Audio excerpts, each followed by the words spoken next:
Čau zas ve Vercajku. Tohle je další videí ze série, která se věnuje stavbě. Vidíte za mnou, že stavím, bude to docela zajímavý, velký a hodně se na tom učím, hodně věcí si zkouším nové technologie, dívám se na nové věci, protože je 21. století, tak se to snažím dělat co nejlíp a chtěl bych se s váma podělit o pár věcí, na které jsem přišel. Někdy je to docela těžký, protože to byly faily, někdy je to dobrý, protože jsem objevil hodně zajímavé záležitosti.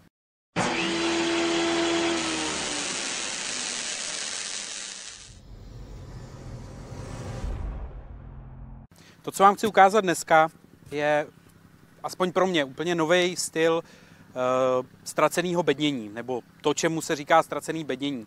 Klasika je ta, že když děláte základové pasy, vylejete spodní beton, na to naházíte 2, 3, 4 řady, kolik prostě je potřeba klasického, těžkého, ztraceného bednění, což nikdo nemá rád, protože jsou to tuny a tuny materiálu, který musíte přivízt, vyskládat, je s tím strašně moc práce.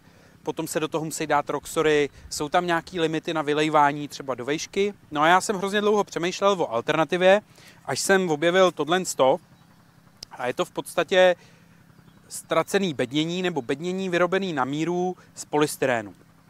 Venku je extrudovaný polystyrén, můžete si určit, jakou chcete tloušťku. Zevnitř je v podstatě klasický polystyrén, nevím, podlahový nebo fasádní. Ten tam vlastně má funkci jenom toho bednění, protože pak je pod deskou. Tenhle ten je důležitější.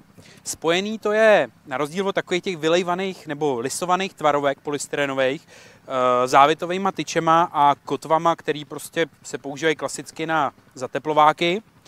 Takže pan Trčka z firmy Stavomodul, který tohle vymyslel nebo vyrábí, tak mi říkal, že za 9 let, co to dělá, tak se mu nikdy žádný nerozpadlo.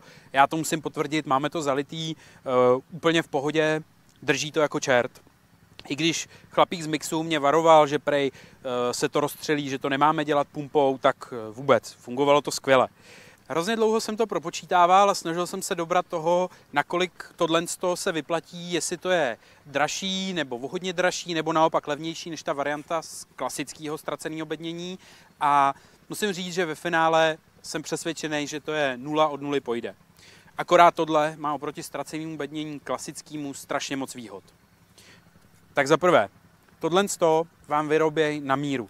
Je to na milimetr přesný, přesně podle tvaru vašeho baráku, velikosti baráku, vejška, prostě všechno si určíte. Ta vnější strana je vyšší než ta vnitřní.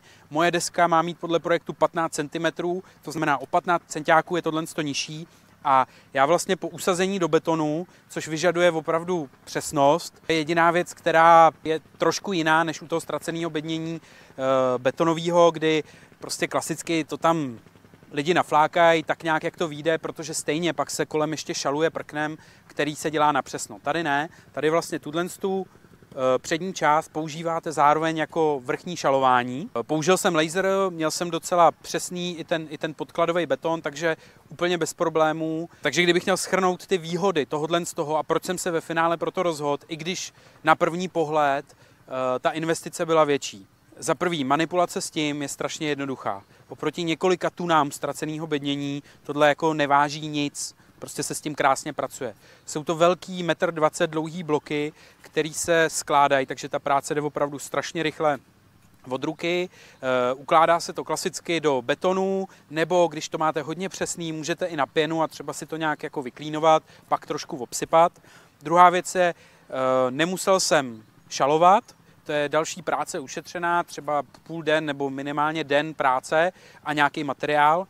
Další věc je, že do tohohle nemusíte na rozdíl od betonového ztraceného bednění dávat žádný roxory, protože tohle je jediný, co to rozděluje. Je to vylitý v kuse a i to jádro, všechno si prostě určíte, jak to chcete mít široký, kolik toho betonu tam dáte, přesně podle vašeho zdiva. Pro mě ty výhody a ta časová úspora byla dost zásadní. Když jsem to počítal, tak jsem samozřejmě počítal i to, že následně ten sokl budu muset zateplit, takže nepočítám jenom ztracený bednění, beton, armaturu a nějakou práci na šalování a tak dále, ale počítám i ten samotný extrudovaný polystyrén, který bych potom musel na ty základy lepit, to znamená znovu obkopávat, práce lidí, nákup materiálu, cesty a tak dále. Jsem přesvědčený, že mě to vyšlo na stejno, ušetřil jsem spoustu času, nervů a mám takový pocit, že tohle je mnohem přesnější práce a mnohem čistší práce, která mě do toho 21. století sedí. Poslední věc, která je mi na tom sympatická, je to česká věc, český výrobek, vyrábí to jakýsi pan Trčka někde na Moravě. Ta firma se jmenuje Stavomodul. Musím říct, že jednání s ním bylo úplně skvělý, všechno mi vysvětlil, myslím, že povoláním původním je statik, takže těm věcem docela rozumí. Přijel ke mně na stavbu, bavili jsme se o těch věcech, poradil mi, jak potom s hydroizolací a se všema těma věcma, takže mám od něj i takový jako servis, dokonce mi nabídnul, že i vlastně po vylití a i když tohle bude mít dokončený, že mu můžu kdykoliv zavolat a poradit se o nějakých věcech, což protože hodně stavím věcí buď své pomocí, a nebo si to sám hlídám. Mám tady nějaký subdodavatele, který si ale sám řídím a hlídám, tak pro mě tohle je důležitý mít ten prostor s nějakým odborníkem a dobře se s ním poradit. Takže to je ztracený bednění od Stavomodulu, můžete to najít i pod nějakým názvem Termo a tak dále. Jsem z toho nadšený, hrozně se mi to líbí. Tak když budete stavět, můžete o tom popřemýšlet. A u dalšího videa ze stavby čau.